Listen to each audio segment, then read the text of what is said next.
Hey friends, it's Carl with Calm Survival. Today I want to talk a little bit about expertise and false modesty and just what being an expert might actually look like. So, to put things into perspective, if we use the 10,000 hour rule, and I know it's got some problems, then if you're talking about a crisis situation and 10,000 hours, that's roughly 416 24-hour days of being in a crisis. Now, we're not talking about managing a crisis that you're not a part of. I'm talking living in that crisis. Now, the closest somebody might get to that is that's somewhere near the number of days of most military tours of duty. But it seems extreme to expect that the person in that situation would be under that much stress. Remember, we're talking full crisis mode for their entire tour.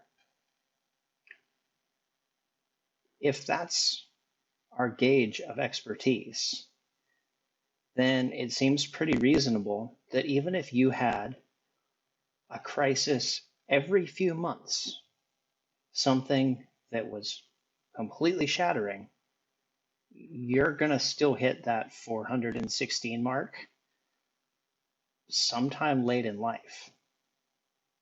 So, what we can look at is how we've actually responded to things in the past and give ourselves credit for our past performance. Because I think that is completely unreasonable. If we look longer term at the things that we have faced in our life, we're probably going to have every few years something that is major. Now, let's put it as flat tire, late for work, something that takes uh, more than a few minutes worth of thought planning. It has impact on other people. If we put that at the bottom end, most people don't have more than a couple of those a year, if that. Probably more if you have kids. If we were to take that 10,000 hours and put that into straight up survival situations, well, one, I don't know too many people who camp who could cumulatively put 416 days of distress because when we're camping, we've planned, we're not in crisis. Even Les Stroud, Survivor Man, yeah, he's done it more than quite a lot of people have, but we're still talking limited time frames. Okay, he's done it a few dozen times. We're not talking hundreds. On the long end of these crises, we might look at not knowing when your next meal is going to happen. Now, the longest I've gone between meals, probably 50 something hours, not a crisis. I knew when I was going to have the next meal and I knew where the food was. The longest I've gone not knowing when there was going to be food, half of a day. And that was only because somebody else's poor planning. We knew we could get to the food. We knew it was just going to take some time. So all of a sudden, we haven't even hit crisis mode. And can you really practice it? Can you really be ready for what do I do now?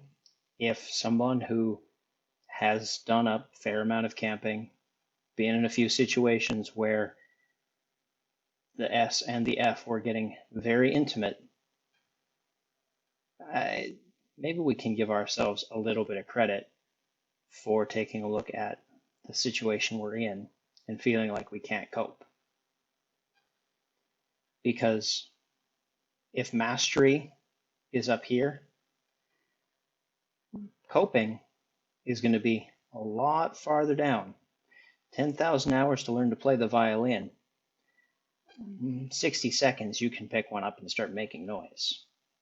So instead of being worried about being up here and getting all the things right, we can start looking at some of the much smaller things way down the bottom.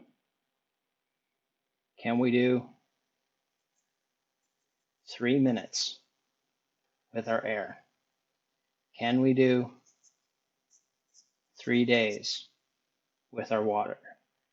Can we do 3 weeks with our food? Well, it's going to take some effort, but with a little bit of practice and a little bit of help, these things are going to get a lot easier. Okay, so remember, we don't need to be up here to survive. We need to be down here. And once we've passed this hurdle, which everybody can do, then you can move on to the rest of your life, because there are people who try to live up here. I don't think it's really sustainable. And to be honest, I don't think they actually have that much skill. So let's give ourselves credit for the things we've solved in the past. We've all been through at least one situation where we were the person to solve it. We were Johnny on the spot. All right, let's keep that in mind. Have yourself a good day, and I'll see you next time on Calm Survival.